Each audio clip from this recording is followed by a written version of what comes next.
Well, good afternoon, everyone. This is a local session on a local initiative aimed at addressing deep-seated inequalities in this particular city of Sheffield. And I'm going to kick off, as Sue has said, by talking a bit about the Sheffield Fairness Commission. This is my agenda, a little bit of background, and then the summary of the work of the Commission, an introduction to a core element of the Commission's report and recommendations, and then a little insight into the recommendations themselves. There are many of them, so it will be just a fleeting insight. Now, let me start by way of background. And this is basically why we needed a Sheffield Fairness Commission.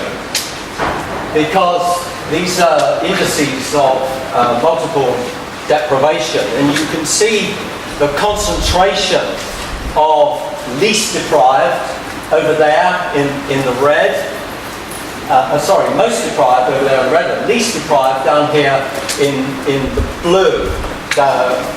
Quite sure about the colours, but anyway, those are the concentrations. And up there on the east side of the city, you will find 28 neighbourhoods that are in the fifth most deprived quintile in England and Wales. 28 neighbourhoods. Down here, in the more affluent part of Sheffield, you'll find 6 neighbourhoods that are in the most affluent 10%, top decile in the whole of England and Wales. So it's a really dramatic contrast between two parts of the city. And that has the localities and wards listed on it. So you can see again that this is by any standards a divided city, and it's a starkly divided city. And there, in terms of poverty, wealth, deprivation, affluence, and so on.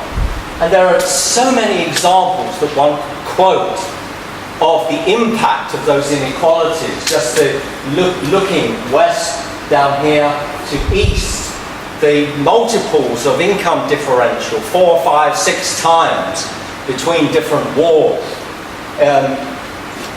Down here, just at the top end of the blue area, young people would be expected to get 5 GCSEs at A to C level, around 85%. Just over there, half a mile away, in the beginning of the red section, on the Manor Estate, the equivalent figure is 16%. 5 GCSEs, A to C level, compared with 85% down here in the more affluent part of Sheffield. Now, as all of you know, of course, inequality is not peculiar to this city, absolutely not. But what we find is that the pattern of inequality in Sheffield is quite different to most comparable cities. It's that huge lump of affluence and deprivation. In other cities, you see it's more scattered and not in such high concentration. London, of course, but look at Bristol.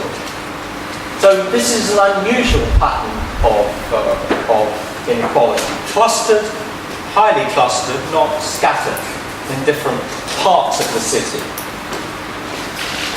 No time to go into the historical reasons for those concentrations. I'm sure many of you are familiar with Michael Marmot's London map, where he uses the Jubilee line to show the differences in life expectancy across London, just a few short tube stops. Because at its most brutal, inequality is about life and death. This is a city with a bus culture. So we use the number 83 bus route. And for our purposes, it goes from, remember that blue affluent area in the west of the city, high concentration of wealth, 2 universities, teaching hospitals, the highest concentration of first degree holders of any constituency in the country. So it starts here, and you've got female life expectancy, average life expectancy of 86 years. You take a trip from here, it's an hour up to there, but it's half an hour to the centre of the city here, and you see the average life expectancy for women falls by 11 years. So for every 3 minutes travel on the 83 bus, a year of life expectancy, average life expectancy, is lost. Just in that short distance from here to here. And this has been very powerful locally in bringing the message home to people in the way that the Marmot Jubilee Line map brings the message home to people, that this is life and death in one city. So those are really the background reasons why we needed a Fairness Commission in this city. And as Sue has already said, this is the remit that we were given. It was a decision taken by the Sheffield City Council. And you say, well, I understand why you want a Fairness Commission in Sheffield because of those stark inequalities. But why now? Well, we followed the precedent set by Islington and York. And it was felt by the politicians in this city, at the moment a Labour council, that there should be a Sheffield Fairness Commission. And this is a quick summary of how the commission worked. There were 23 commissioners, and if you know anything about other Fairness Commissions, let's say the York Fairness Commission, it's a small group of people concentrating their effort, not in private and smoke-filled rooms and so on, but away from the public gaze. We decided in this city that it would be a very broad-based representation and as many people as we could get around the largest table in the city hall. Independently chaired, we were set a rather tight schedule, and in particular the council leader asked us to report in the late autumn so that she could ensure that the recommendations from the Fairness Commission went into the current round of decision making. So there was a very heavy concentration of effort so that we could get the recommendations to the City Council. Select committee approach, call for evidence, 6 public hearings, taken oral evidence, and we took it not just from within the city, but expertise from all over. The first person to give evidence to the Commission was Richard Wilkinson, who was involved with both York and Islington, and a number of satellite meetings. And you're going to hear in a moment about the response from the City Council and others, and also Sheffield Exec Board. But this is the interesting thing. We were set up to do a job, not quick and dirty, but trying to concentrate it as much as possible. But during the life of the Commission, all of the commissioners began to say, we can't stop there. We can't just make an investigation, make a report, and then walk away from it. So the very strong compulsion, bottom up from within the Commission, was to continue with a debate about inequality and fairness within Sheffield. And then there's the monitoring bit down there.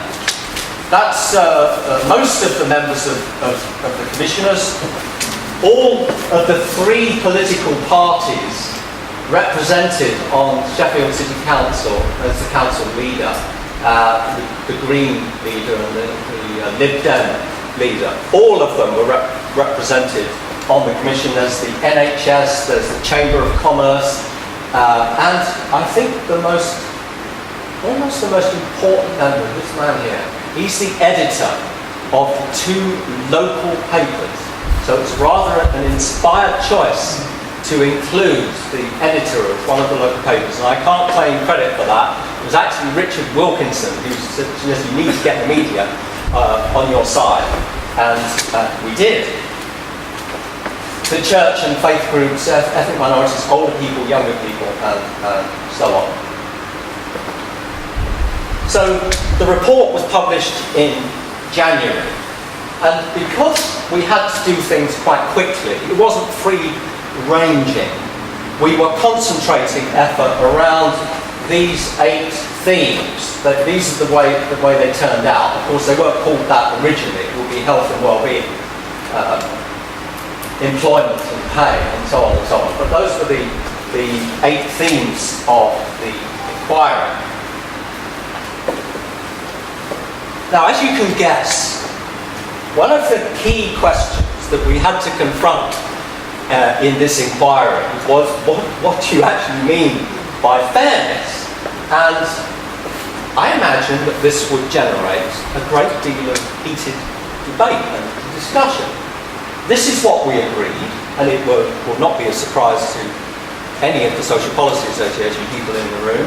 Matter of social justice, a society in which individuals and groups are treated fairly and receive a just share of benefits and burdens. So we're interested in inequalities which arise from the way a society or a city is organised socially, politically and economically. Now the interesting thing is, there was no heated debate about this at all.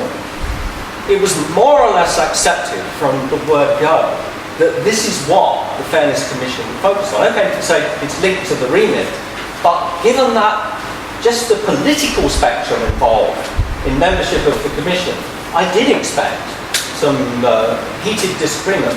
It's almost as if the members of the Commission saw that this is a once-in-a-generation opportunity to do something about what they knew had been observed as stark inequalities in this city for more than 2 decades, as if they somehow left those differences outside of the room and came in and signed up to what I think is quite a radical approach to fairness. And even less debate about this vision that we set for the city in the report.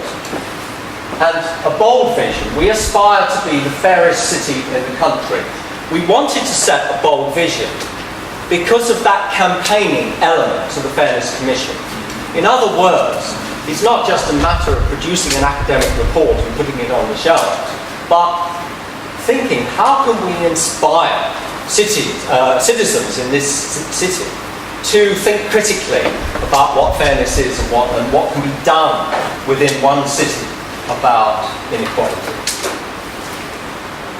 We also decided that we wouldn't just have a whole range of recommendations, but we would try to set something that was like a framework that could last forever, if you like. It's not just the life of the Commission. And the framework is about how decisions can be made by anyone. It could be in a university, it could be in a local employment, a job, an organisation employing people, it could be a school, whatever. But just setting down some basic priorities by which people can make a judgment about whether they're being fair or just in their approach to decision making. Some of them are fairly obvious, but the issue of how it appears. So not just being fair, but being seen to be fair explicitly. A joint responsibility, this open, continuous campaign, and the fairness balance point. For example, a balance between generations. Not making decisions now in the interest of 1 or 2 generations, but thinking forward about what the implications are for generations to follow. And again, that was accepted very easily by commissioners. And these are a feisty group of people who do argue and debate. But they didn't argue and debate much about these people.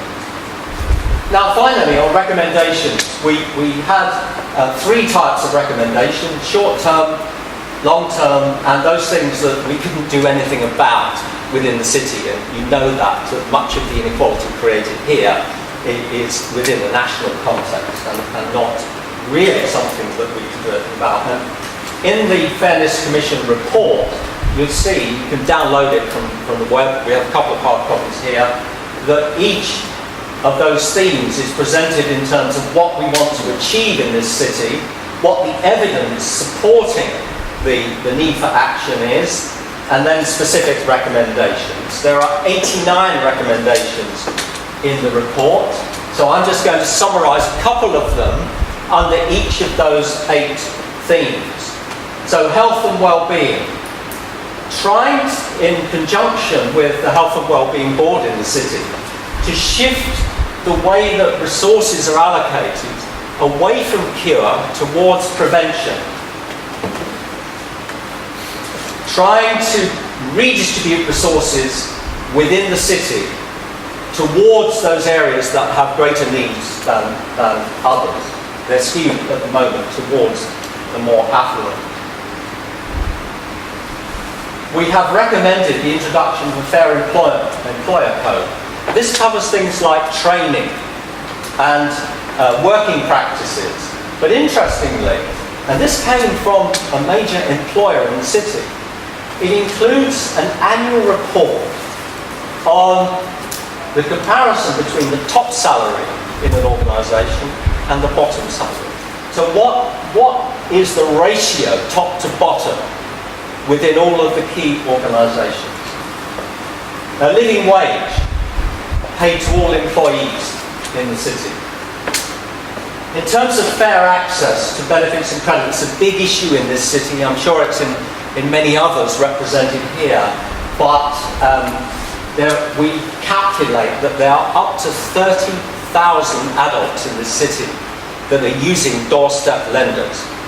So we have to do something about access to affordable credit, and some things are being done about that, even as we speak. And we launched this report at the local credit union to emphasise the importance of this issue. In terms of aspirations and opportunities, we drew on the best research in this country from Joseph Rowntree, and we were encouraged to focus on 11, 12-year-olds in terms of aspirations.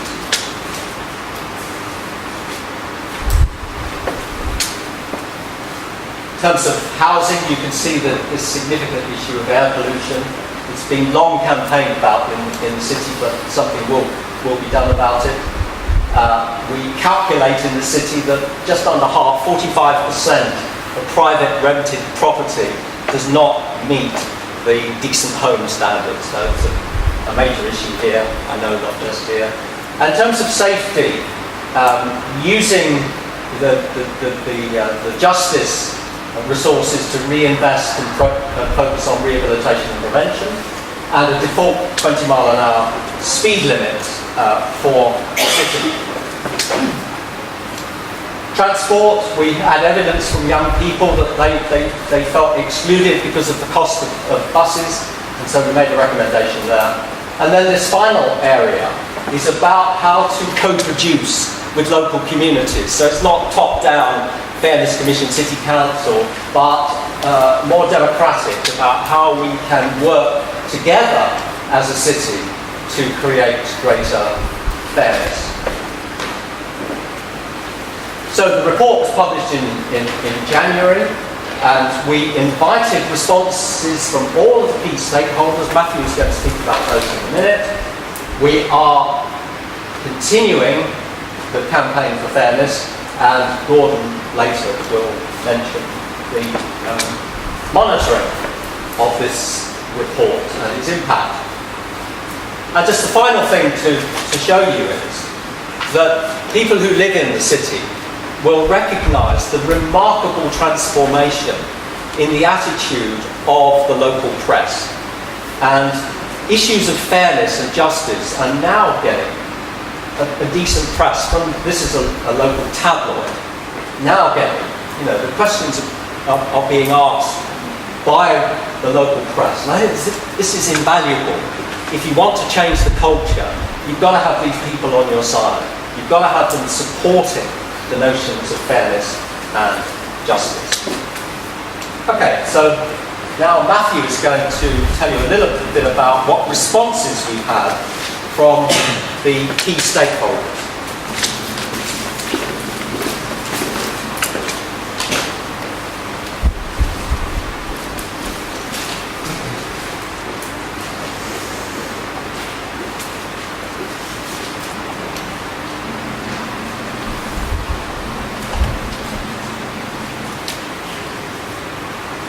Okay, thank you for that, Alan. So, as I explained earlier, I've worked for Sheffield City Council, but I've also been secretary to the Commission. So the first part of this looks at the responses the Commission has received from those stakeholders, and then goes on to look in a bit of detail at what the City Council's response has been. So, the summary of responses, I think the first thing to say, overwhelmingly positive. Wouldn't necessarily have expected that, but all organisations responding have wanted to play a part in this agenda. There's not been anyone who said, no, not in these times, too much austerity, we can't address this. Everyone has said, yes, we want to try and do that. And it's not just been an unthinking, yes, isn't fairness great. They've actually, from the response, you can see, have looked at the report and come up with a considered one. Some have said, we're going to be discussing this in more detail, we'll come back to it, and that's a positive thing. There's generally 4 categories of responses, or responses to parts of the report. So, for instance, the first one, organisations are talking about whether principles and recommendations link into the strategic approach. So the Council's response talks about that, the teaching hospital, for example, talk about that. And then the next 2, where organisations have got a lead role to play, or where they feel a supporting role. I'll come on to that on the next slide. And then some organisations asking for clarification on some of the thinking behind the Commission's recommendations and how that would fit practically with the principles Alan's outlined. So if you're suggesting we go down this route in doing this, can you just explain where you're coming from on that and how that matches in with your principles? This slide, I don't know if you can see it, the text is quite small. Down the left, you have the 8 themes from the Commission's report. The middle column is those organisations saying they want to play a leading role in delivering that. And then the right-hand side column is those where organisations have identified that they have a supporting role. Now this is obviously a very simplified version, because as Alan said, you've got 89 recommendations sitting underneath this, so the reality behind that is a bit more complex. But that kind of gives you an idea, and there's kind of the obvious ones you'd expect. So a safe city, South Yorkshire Police have a leading role in that. But there's then ones where you can see organisations have actually thought a bit beyond their core role and how what they're doing can impact in other areas. So, for instance, the aspiration and opportunities for all, which is focused a lot around education. You have the Clinical Commission Group and the Health and Social Care Trust saying they've got a role to play in that. Moving on next, the response from the Council. First of all, it said very clearly it wants to do all it can to achieve this ambitious vision, recognising this is an ambitious vision and that it is long term, but the Council also recognising that it has to show a leadership role in the city in trying to achieve this. One of the first things, before going into each of the themes and the recommendations, the Council said that it wanted to drive the impact of long-term change, not just saying, yes, we've achieved this recommendation, we've achieved that recommendation, but how can we do it over the long term and addressing those root causes? And that is through, I won't go through them, but you can see the approach on the 7 strategic areas there. So what's that about? Well, that's testing, is the current approach there in line with the Commission's principles? Are the things that we're suggesting when new approaches to those 7 areas are developed in line with the Commission's thinking? And then other aspects of the Council's response. The 10 principles and the fairness framework that Alan referred to, they'll be incorporated in the next version of the organisation's corporate plan. That sets out at the high level what the organisation is trying to achieve for the city and for the people that live here. As you'd expect, a potential role to play in a large number of the recommendations. The Council probably has the leading role in all of them. But an interesting part of that in the Council's response was recognising where it perhaps isn't the best organisation to take the lead. So, for example, some of the discussions around living wage across the whole city. Because that the report, very ambitious, says a living wage for all employees in the city.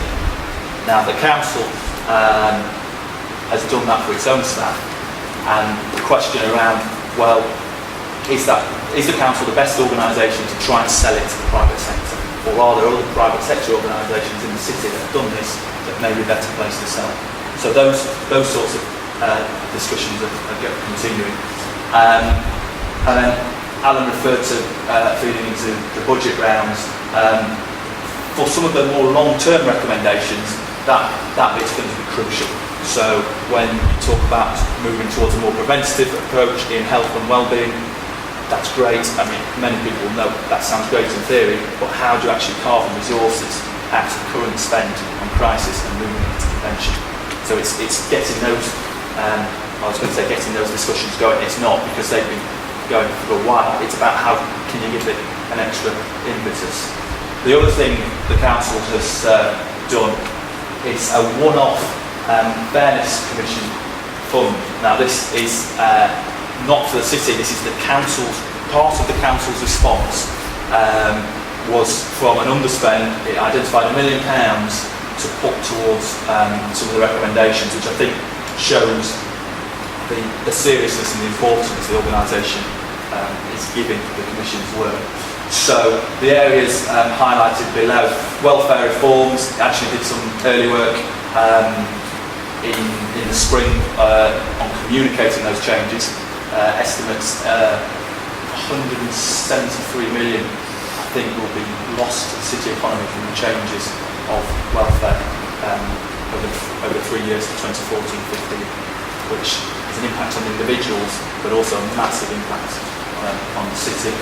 We've heard about high cost credit work there that the Sheffield First Partnership did around a research project looking at where the evidence shows from around the country what you can do to tackle this, what might be the most appropriate solution for Sheffield.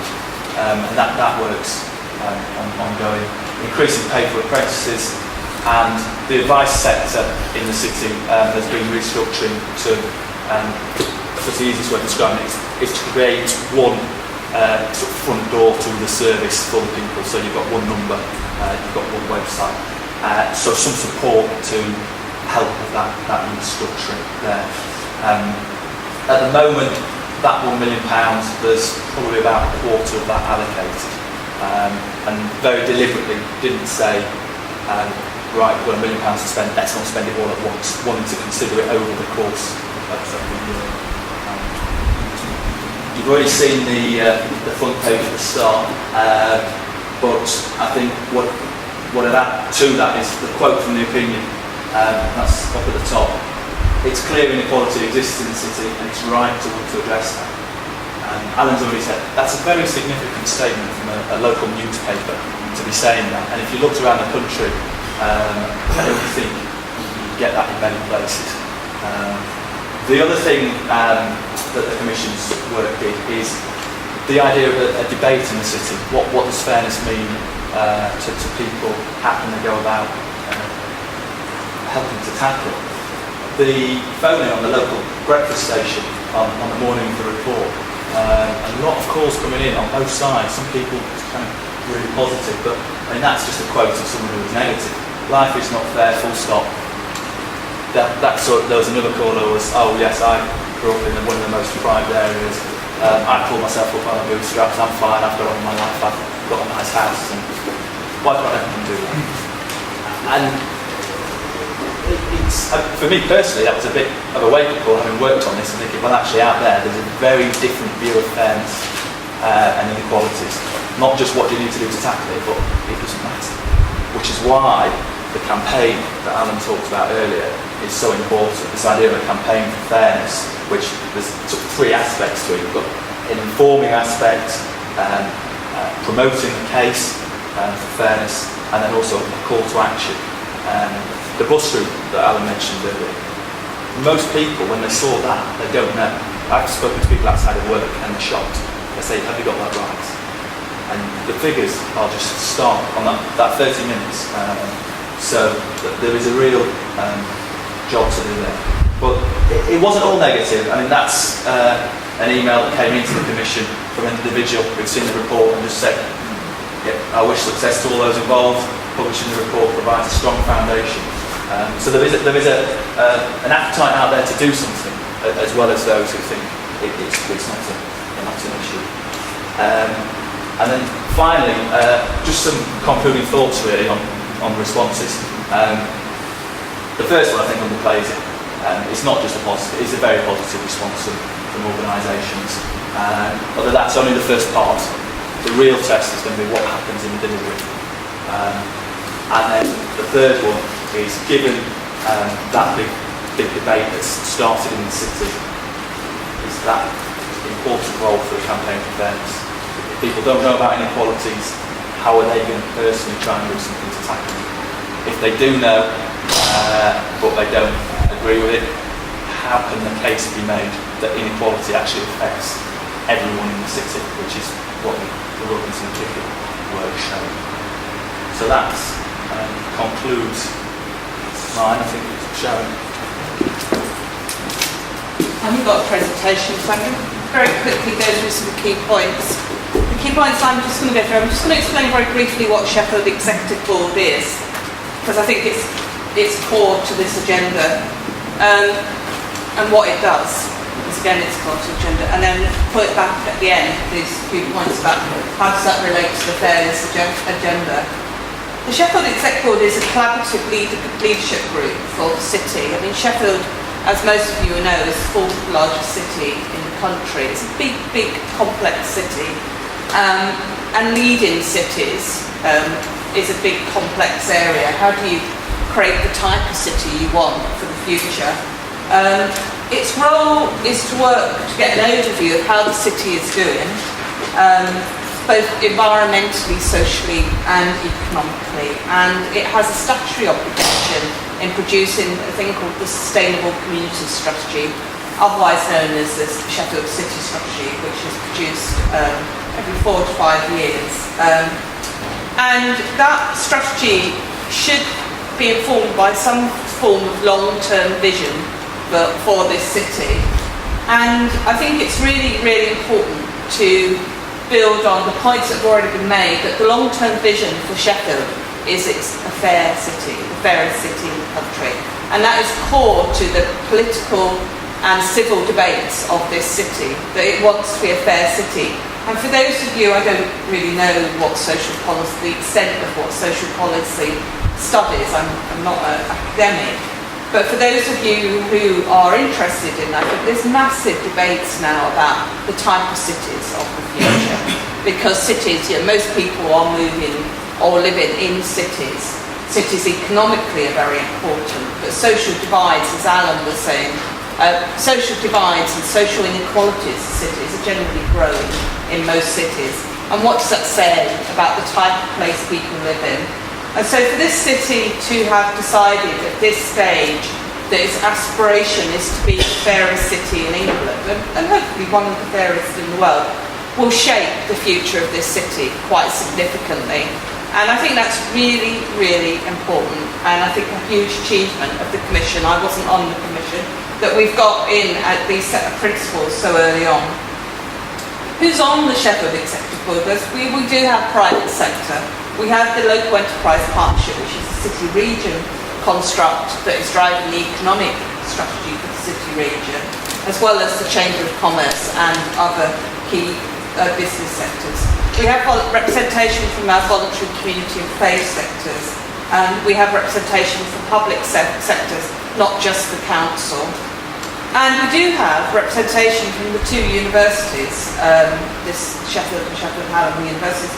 And one of my areas of interest is the role of universities in shaping the future of cities, and the use of applied research and impact assessments in these areas. But I don't think personally, I can say this because I'm not a university employee, that it's good enough for universities to focus just on being successful businesses. I think they've got to locate their success in a place as well, and Sheffield, both the universities use Sheffield as their title. So we have the universities round the table on the Sheffield Exec Board. Besides the city strategy, which I talked about, and this is the current city strategy, Sheffield 2020, we also work with Gordon, who's going to do the presentation next, on an annual State of Sheffield report. Gordon produces this on behalf, sourcing a lot of different data, and Gordon might talk about this later, to say how is the city doing on an annual basis. And that identifies for the Sheffield Executive Board some of the key priorities it will work on in the future. So, for example, from this year's report, issues of sustainability have gone massively up the agenda, because we don't think as a city we have a strong enough long-term vision about environmental and economic sustainability as well as social sustainability. We're also looking at issues around social inclusion, because this report, and Gordon might correct me in a minute, but it talks about potentially, if every year the city could be on the cusp of change, but as a result of things like the welfare changes and the impact they're having on some of our poorest and most vulnerable members of the city, but also changes around other areas of social policy like housing, like employment, we feel that the city could actually change as a city quite significantly. So some of the work that Matthew has already identified around impact of welfare, financial inclusion, we have worked up a proposal as an alternative to high cost, low responsibility payday loans. And also, what do we mean in terms of economic success and challenging? Perhaps it's all about, if we get economic growth, we'll solve the problems, because the evidence doesn't necessarily take us in that direction. My last point in terms of how does it relate to fairness, well, I think I've said quite a lot of that. By having that collaborative leadership group, and by challenging ourselves really to say, is fairness at the centre of our thinking at all time, and do some of the big and small players in the city really committing to taking this issue forward. We bring to life that big strategic debate and put it centre stage in the way we shape the future of this city, as well as the organisations in it, and we work with it. It is a key initiative for the Sheffield Executive Board. We're looking, besides financial inclusion and welfare, we're also looking at how we as a city can work better with our local citizens and on community engagement. There are some people that would say that Sheffield has quite a paternalistic culture in the way it engages, and I think we have to listen to that statement and say, if it has, how can we make it better?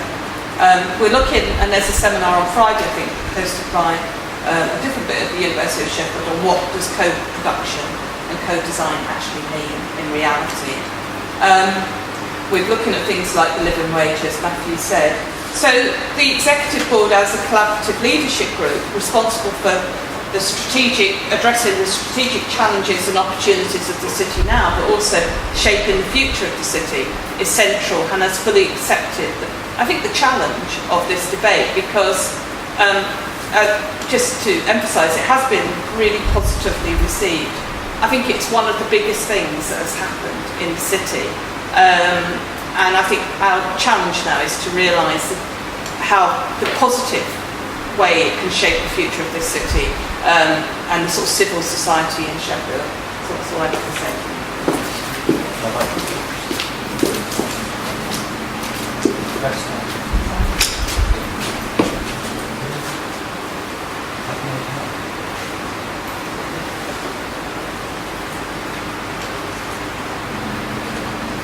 Okay, good evening.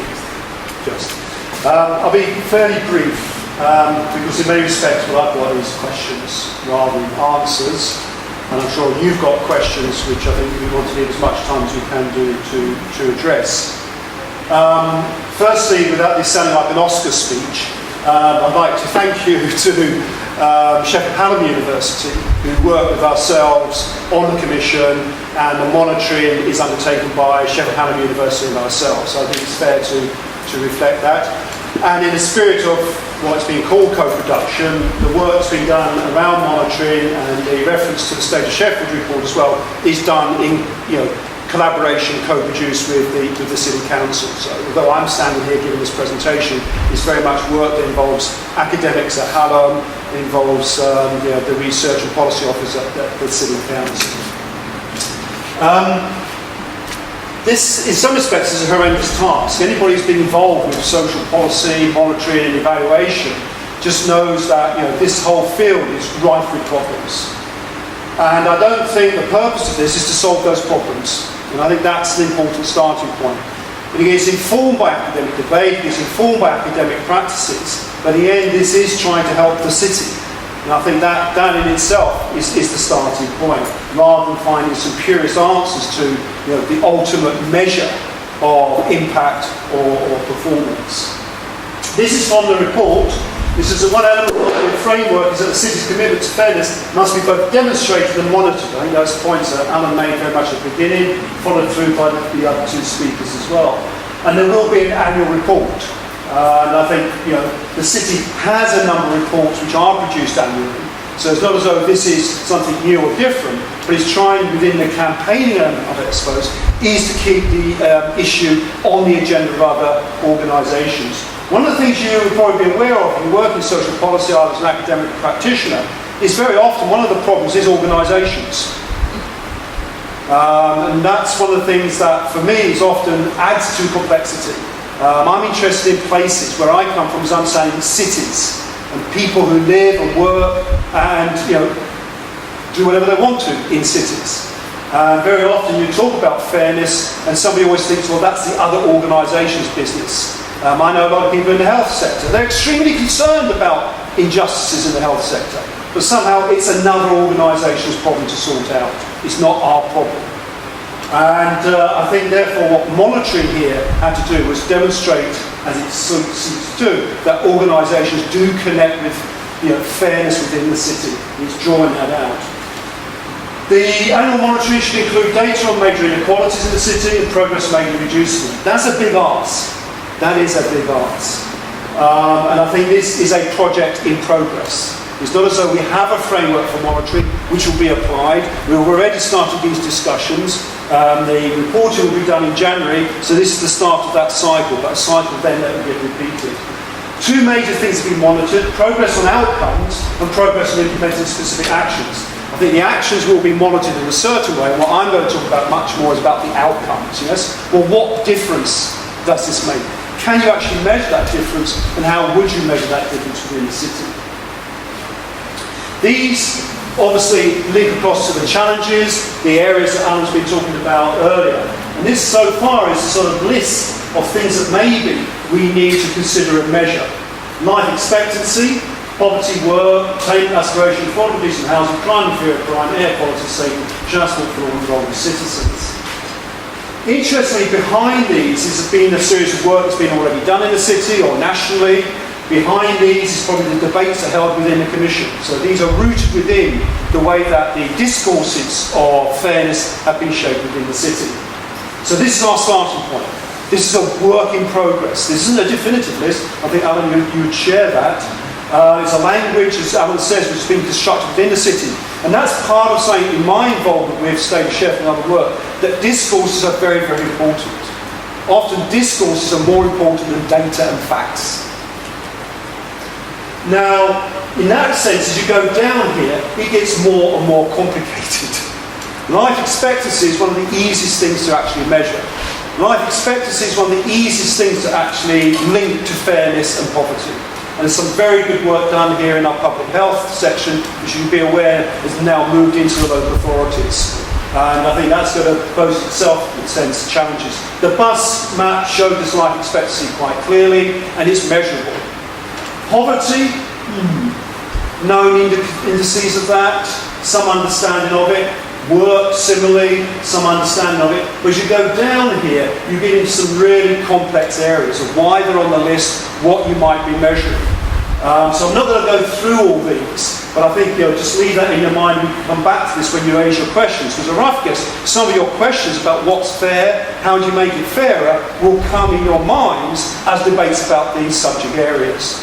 And I think for us it's quite a challenge to mobilise data around these to actually link it to, is the city becoming fairer or not? The sort of debates that we're having is, what is your baseline? So the Commission provides that baseline for us, but are we actually trying to look at a set of indicators? I think not. We will use certain indicators, but I think we've gone through a period of time where with target setting from central government, we became over-targeted, yes? Indicators became a shorthand for complexity. And I think one of the debates we've been having with the Sheffield Executive Board, and I think continuing with Matthew's thing, we deal with complexity. You can't reduce that complexity down to indicators, but you do have to simplify things. Because you've got to be able to simplify things to have the debate. So if you every time come to something which is an issue, so it's complex, you walk away from it. So there's a very thin line between understanding and the ability to actually measure change. And one of the key principles behind it for me is people and place. This is an ongoing debate. I've never escaped this conundrum. I've done a lot of work on new deals for communities. I did a lot of stuff around the earlier area-based initiatives, going back to community development programs. It comes back to people, place. It's not all, it's and. It's understanding how those two interact and where you want to actually explore that, see the processes that are involved, etc. You could live in a fairer place, but still as an individual face greater inequality.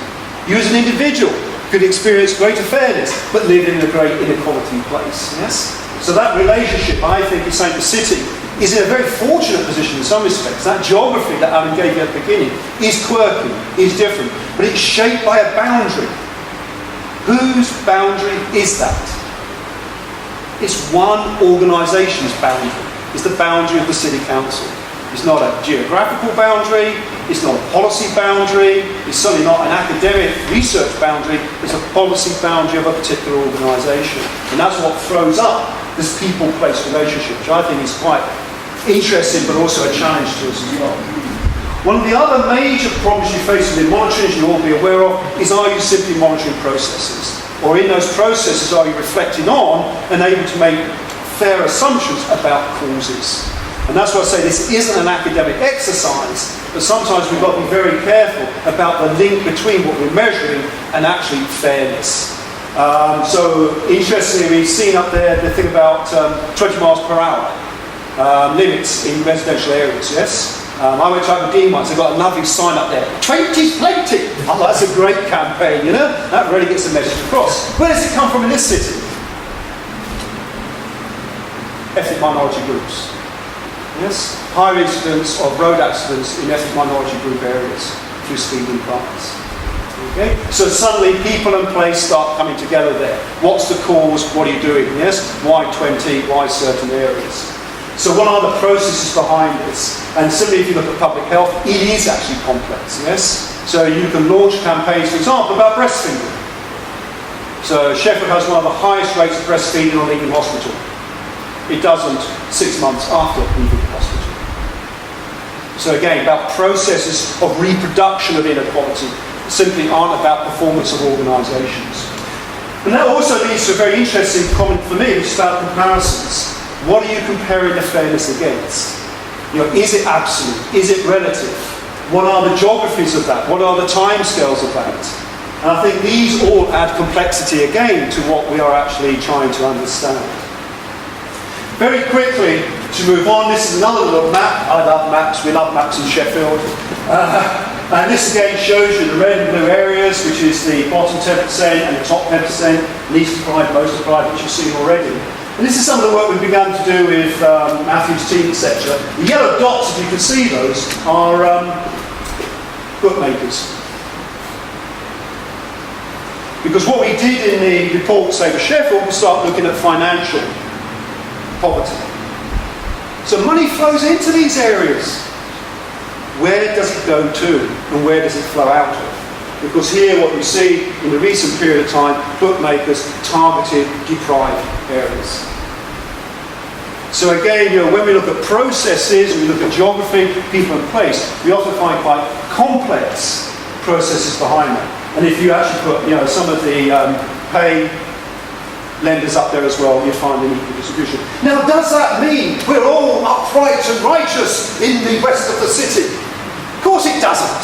They're betting online through their credit card. So again, about assumptions, yes? Be careful. Finally, two quick comments to make. State of Sheffield is the annual report, so what will happen is that the annual monitoring of fairness will get linked into the State of Sheffield report. And the State of Sheffield report does try and take what we might call a more balanced view, yes? That there is, I don't like labelling deprivation. I don't like labelling the deprived, yes? I don't like labels, because life is much more richer than the label that some people choose to give you. And what we try and do in the State of Sheffield, goes back to my earlier comment, is to interpret data to develop the narrative of the city. And therefore, that's what the important work of the Fairness Commission has done, is added fairness to the narrative of the city. It's not something which gets created out of the data, but it's something which the city feels comfortable to talk about and give expression to. But at the same time, Sheffield is a dynamic and performing well. And that has to be appreciated as well. And I just love that picture enormously. Finally, might ask to Maps to give us some further thought about, I very much are into the reproduction of injustice. That's what interests me. Because I've been working as an academic and as someone in practice on areas on this problem for a very long time. It doesn't go away. I think that's one of the biggest challenges to commissions is what would you actually measure? And I heard someone saying the other day is, where do you actually see the impact of what you're doing as being a 10% change? Yes? When do you achieve that? When do you expect to achieve it? And that, I think, is what the monitoring is about. This shows you quite dramatic effect, the temporal, the place, and the people. This maps as a school census, so there's some caveats. All data comes with caveats, as we know. Yes? So this is a school census of those who are post-16 pupils by their home address. So this isn't where they go to school. Yes, this is where they live. So this is basically a map showing you where sixth formers live in Sheffield. The West. This shows you where those children currently in reception live in the city. The East. So I wonder, after their, 12 years in education, that map would have changed. Because if it has, we've become a fairer city. Because that's one of the main processes of reproduction. And it won't surprise you that these areas are the ones where we have the most migrant groups within the city. I'll leave it there, and I think if I can, I think questions is what I tried to say. Can I ask all our speakers to come sit over here so when the questions get asked, we can see who you're talking to. And when you ask questions, could you say who you are and where you come from? And if you specifically want one of the speakers to ask one or two questions, say so, otherwise, give others if they want to. Okay, who wants to ask the first question? One here, yes? My name is Betsy Roberts. I'm from the University of Melbourne, and in on the global problem of confined to the UK, I love what's happening here in Sheffield. Alan, in giving a briefing on the Commission and the membership of the Commission, mentioned that the Chamber of Commerce was a member, and I wanted to ask Matthew whether the Chamber of Commerce is one of those organisations that now is committed and sees itself as having a leading role in promoting the work of these. So my question is, Thank you very much. Matthew. Can I take another question? Yes. Fascinating. Very much indeed. Sheffield Business Line. Like really some activity. How much does people who live in the city really know about the city. To be honest, this polarisation is so great that people are unaware of how it's very difficult for themselves to actually live. Thanks very much. So that's the first question and 2 minutes. I'll just take those 2 and I'll... You want to ask the first one? I think the first one's Yeah, well, we have 3 others to yeah, no, check. I'll say something on that, and I think Sharon might understand. The Chamber were involved and got very involved in the debates in the Commission and drawing recommendations. And I think where they're coming from, they're signed up to try and to reduce the inequalities. They're sometimes saying are the ways forward, are some of the recommendations exactly the best way of doing it for some of their organisations. So the living wage is the obvious one for the business community. And the Commission in fact had a discussion itself as it comes to that recommendation. Should we say a living wage for all the employees in the city, or should we say for groups of employees? And the Commission was, well, what to say for everybody in the city, that we've got to set that level of ambition. And the issue for the Chamber of Commerce, I guess, is they've got some benefits with some of the smaller organisations, with people on minimum wage, who they were saying they can't afford to do it. So there's a tension there. And to say there isn't, I wouldn't be accurate. I think the question is, as a next step, as part of that campaign of fairness, how can the Commission and the organisations promote some of those positive benefits to the Commission? So some of the evidence from London that there's in the Commission's report showing things like the positive impact on the staff morale, employee turnover, employee sickness, and the fact that Boris Johnson has continued with the and continues to increase it based on the evidence there. So it's a bit more complex than a simple yes or no. That they have been positive, but with some sort of practical considerations. I mean, all I was going to add to that really is the Chamber of Commerce is on the Sheffield Exec Board, so, and as the sort of club's leadership, I think both with our business community generally, and I think this ties in with Gordon's point, and everyone's talking about shaping the narrative. So the way we talk about it with some of our business communities, not just the small employees, but some of the big employees as well, is shaped differently than maybe we would talk with some other communities. But the commitment is there. The commitment is there, and how we take it forward is a joint narrative and a joint set of what will be worked on at the best time, best way. But they know, I think the fact that the city has accepted this set of principles, and they're fully signed up to it. So it's not, it's not an easy area to get into, but they're fully signed up to it. Can we move on to the question about connectivity? Yeah, it's an interesting question. I think I'd make a couple of quick comments back to that. I mean, first of all, there is an awareness in the city.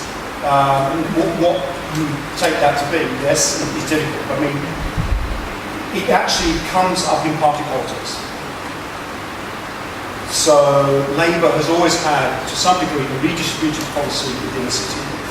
Lib Dems will always come up with a fair city in the sense of non-redistribution. And that debate's already started again now with Lib Dems in opposition to Labour.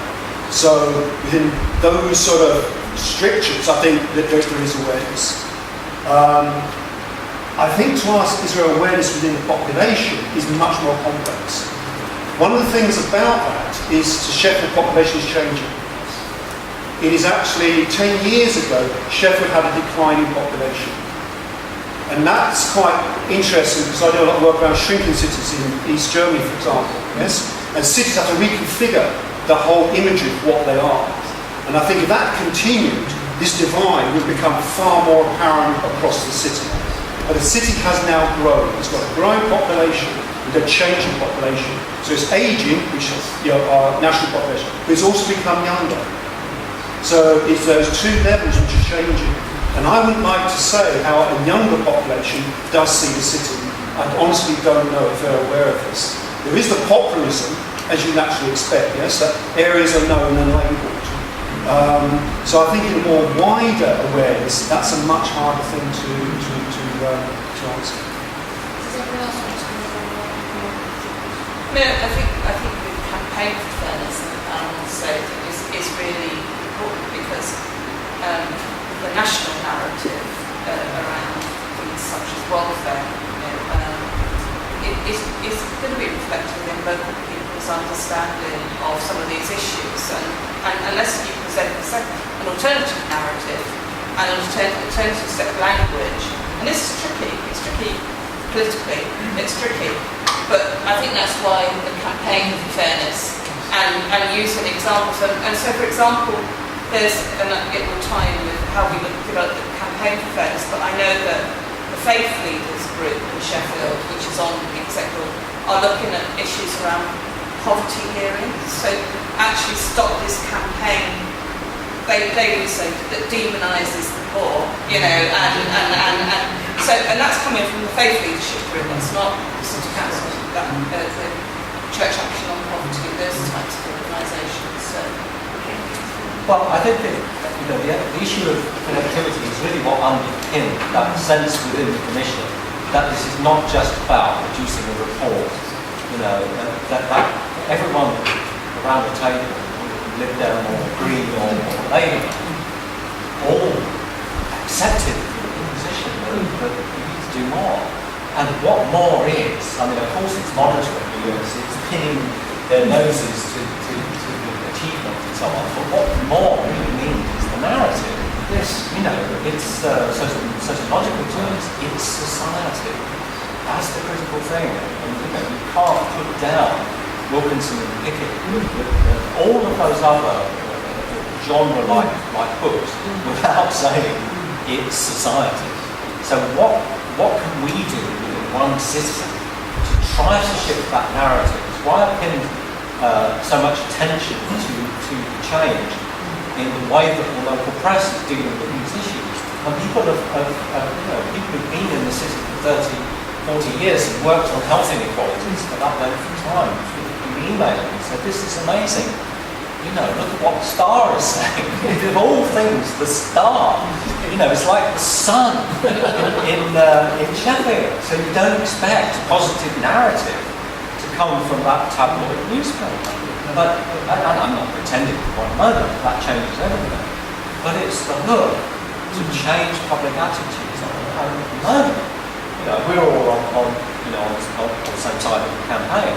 But I, of course, don't know what the outcome of that would be. But we do have agreement that portion of that £1 million allocation will be spent on campaigning. So, putting up advertisements about fairness and inequality in the city, just confronting the population with the reality. We want to make a documentary of that bus route. So you start on it, and people get on at each stop, and they have a discussion about the nature of inequality. And so on and so on and so on. But that's what it is. To get the connectivity, you have to have the discussion. You have to be a public debate. Okay, I want to take some more questions now. There's one here, John over there, and then Adrian there. I'll take three and then I'll come back to you. My name's Hannah from the University of Sheffield, and I'm the Department of Geography. Thank you for a great presentation. Really, really interesting. And I'm sorry to jump to some of the possibly more negative points, but I was wondering, you did mention in one of the presentations about welfare cuts and various other changes that are happening, some of which will obviously be affecting what the local authority in particular can do. So I'm thinking social fund in particular, for others around sort of housing benefits and council tax. And I was wondering how the local authority, along with its partners, as part of this process, were translating in its transition down from high up through local authorities parts onto the ground. How are you reconciling some of those tensions with your agenda here and what you hope to achieve? Thank you. John. Yeah, well, my question, John Hills from the London School of Economics, my question was pretty much the same, that it was really refreshing and inspiring to hear such positive messages and such helpful principles. But I've just come from a session on austerity and cuts in local government budgets, so this is happening alongside what must be a very big reduction in the City Council's budget. And I was just wondering how what you're doing has translated into the way the City Council has decided how to cope with the cuts. Adrian Chinfield, University of Edinburgh.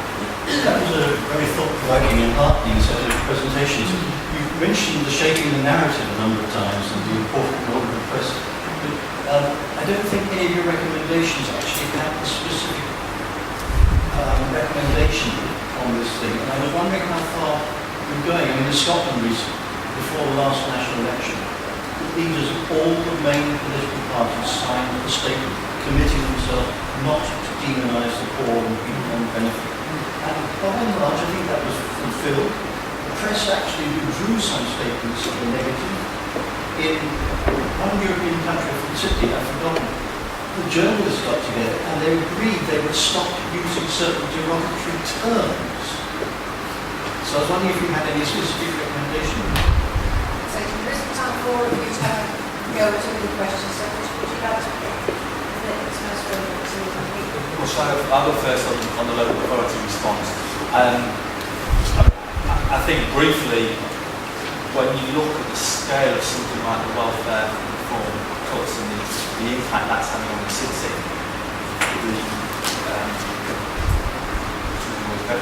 the best the local authority can probably do is try and implement those cuts in a way that is almost least unfair. The figure of 173 million coming out, the local authority cannot step in and fill that hole. It just cannot. So it's a way of needs to be looking at how it can be in the most fair way. And I think the way some of the cuts have happened have actually prevented that. So, for example, the changes to housing benefits and protecting older age groups. So, a great portion of the cuts falls on working age group. Everyone knows a great portion of the cut will fall on working age group because it's not allowed by central government to fall on pensions. So, it's a pure speculation. If that central government restriction wasn't in place, the council's approach may well be very different. So I think it's trying to implement what's in the reasonable level. I do think they genuinely, and I think it's hard, difficult conversations within the local authority around this agenda, but I think also, the universal credit comes out now, really. This is the whole issue of the change in welfare offer and the impact it's having, and on, it's a massive debate in the city and what we as a city do as a consequence of it, outside of politics really, is so, that's part of the city discussion. And I think it ties in with the narrative as well, and I think your point about shaping the narrative, I see that as tied in with the campaign, so I think that will be, it's a whole city issue which the local authority is still at the sharp end of right now. Very quickly, I think it's interesting that you think welfare cuts, local authority reaction, yes? There's welfare cuts and the city's reaction. Because what we looked at in the state of Sheffield was very much, we've got it here, was the Church Action on Poverty. They did a ladder. There's those who like to slip down, further down that ladder, yes? So in a sense, it's the same as the narrative of the press that demonises those on welfare. We've got to be very careful in our research and our monitoring that suddenly there are people on welfare, yes? Whereas it's the city as a whole. Because what we found very often, it was the resilience of the city, it's the adaptation of communities, yes? That isn't painting a rosy picture. It's hard, we know it's hard. But not to do that is very dangerous because there's other things that are going on in there. And individuals are caught within families, they're caught within households. Which is one of the things I think about is, if you want to look at fairness, what's your unit? And that's why I think we haven't seen so many dramatic outcomes this time. because of the labour markets being quite different, where families capture income in different ways than perhaps they've done in the past. Certainly in a city like Sheffield, there won't be a generalisation, but our labour market has fundamentally changed. It doesn't make it easy, it doesn't provide a solution, but I think it means that we've got to ask behind some of those processes what's going on. Well, John, of course you're right. It's the worst possible time. You could not imagine a worse context in which to try to make these changes, but we didn't make the context. And I think what's interesting and what reinforces my positive reaction to this is that they could have walked away from it and said, this is just impossible at this point, let's not bother. Let's wait for over the horizon until, the election of a Labour government or something, yes, okay. But the hope that something might actually improve. They didn't do that. And this is not lip service stuff. They're building that framework into the decision-making structures and corporate planning of the local authority and of the organisation that is the public-private partnership. I think that's a sign of some cultural change. So that I take that as positive. But of course, with an extra 500 million in the pot, we've done so many better things. In terms of the language agency, of course you're absolutely right about that. And I think we have, through this debate, changed the narrative in the sense of the way that groups are referred to and the attitude of players. And so part of the fairness framework is about being seen and being heard to act in a fair way. So that's about language. That's about how people are described and how groups are described in the way the court is talking about. I think we're onto that in a significant way. We don't have the pledge as in Scotland, but I don't think it would be a problem going around and getting them to sign the pledge. That we are almost beyond that point in the discussion of fairness within the city. It's accepted. That's the remarkable thing. Okay, I think just about got time for 3 more questions if you're quite willing to ask them. One here, one there, one there. If you've got time to come through. Okay, would you like to start? Yes, thanks. I'm Liz Down from the University of Warwick. But I also am a member of a small charity called the Food Ethics Council. And what I just found just so delightful in Chancellor and inspiring is that we ran an inquiry a couple of years ago called the Food and Fairness Inquiry. And it was originally about food and social justice. And so this is quite a comment. Maybe I don't even ask the question. But some of the people on that inquiry, it included people from business and so forth as well, really didn't like the idea of social justice to start with. There was a lot of uncomfortableness with that language. But everybody bought into fairness.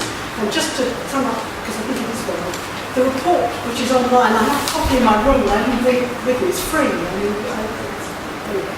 can read it tomorrow. Talks about fair play, fair shares and fair sale, and looks at food internationally and nationally under those things. And I really want to say almost every one of those headings you have out there, food is part of that story, incredibly powerful. Even when you come down to your easy measure of life expectancy, horrible measure, because supposedly death is easy to monitor. As soon as you start to unpack it, you come into this horrible thing called behaviour. And I suppose my question was about how much you've got judgment, and it links to this thing about understanding, sympathy, because very often what happens is people say, well, of course their lives are difficult. Look at the way they live. They live, not like I live. What I hear you saying is you've broken away from that. You've managed to stop it through us and them narrative. You are not living like me, and therefore you're preserving your traits. Okay.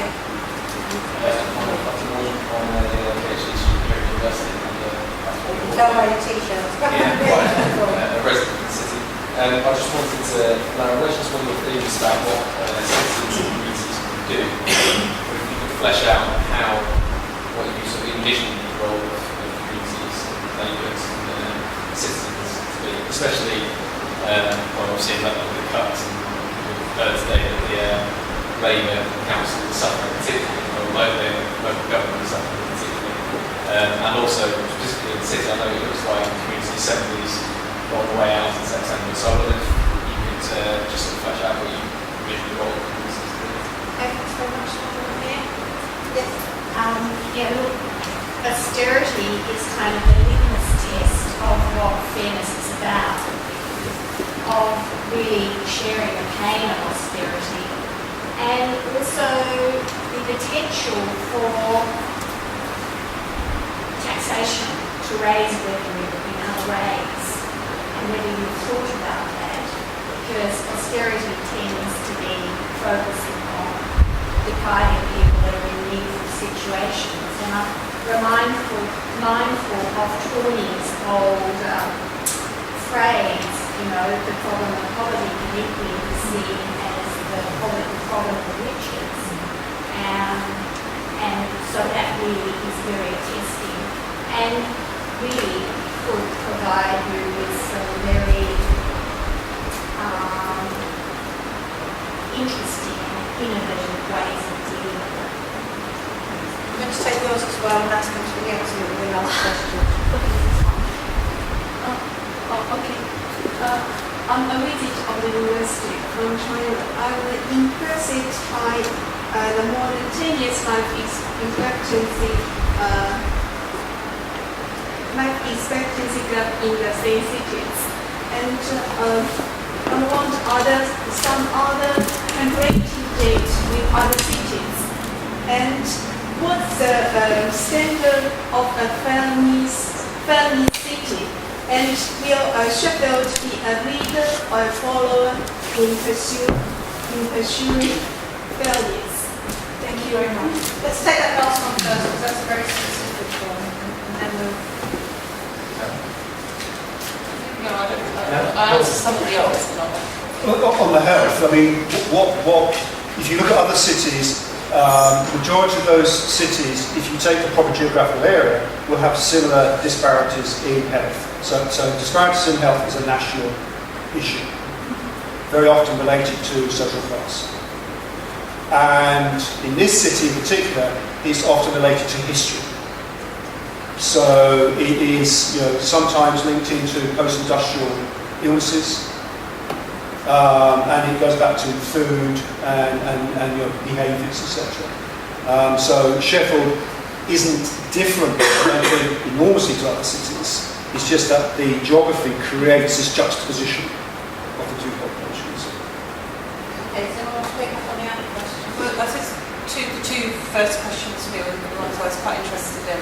I don't think we have sorted out the narrative. I think we're aspiring to sort out, and I suppose we're fairly cocooned because, I both probably in my work and my personal life, I'm surrounded by people who, on the whole, would agree with what we've presented. And I don't think you have to go. I do travel around Sheffield on the buses, and you don't have to go very far to hear and see the alternative narrative. And I commute in on the train, and I have a few sort of. It probably could be a research project with fellow commuters. Yeah, well, I haven't done it for a few years now. I monitor there, and they think the national narrative is the right narrative, not this type of narrative. So I think we have to do a lot more. So I didn't want to give the impression. And I think that's why the campaign is so important, and using real life, making that very real and very meaningful, and very. The big thing about Sheffield, and I'm not a Sheffielder in terms of being born or lived here but Sheffield has got enormous pride in itself, and I think if people in Sheffield feel that other people in Sheffield are not being treated fairly, then that goes against the grain of this city completely. In terms of the citizen and community engagement, part of my other role now is to say where do we go next because of the financial pressures on the council, but I think also because there was a sense that they probably weren't achieving proper citizenship engagement, the community assembly structure. And the big question which we're looking at as a city question, not just a local authority question, is how do we engage and work with our communities and citizens better? Because I suppose, and I said it a bit, it's a tricky tricky area, but there is an issue of what people have to do for themselves to improve the outcomes for themselves and their families. And perhaps we need to be a bit more, this is my personal opinion, but maybe we need to have more grown-up conversations around that than sometimes we've had, where people are expecting services are just not going to be there in the way that they have been in the past. And that's a really tricky area, and that isn't about, we don't talk about the dependency culture, because I think that's just too easy. But we do talk about rights and responsibilities and people being part of improving outcomes for themselves, rather than things being designed in the town hall and then done to people. I was just going to come in on two other points. On the role of citizens, I think, from Sharon's, there's a project in Low Edges looking around service groups, how you can bring services together and get citizens involved in much more in a productive way of shaping what happens within their area. And the idea behind it is if you get citizens involved at the start, you'll be able to get a much more closer to better service on the start, and also then have much more an ownership in it, but also very much links into that idea of, well, not just a deficit one way there, but what can they bring to the table, what can local organisations do, so kind of, and more assets-based approach, what's in this area, how can we make services integrate into some of the parts. So that's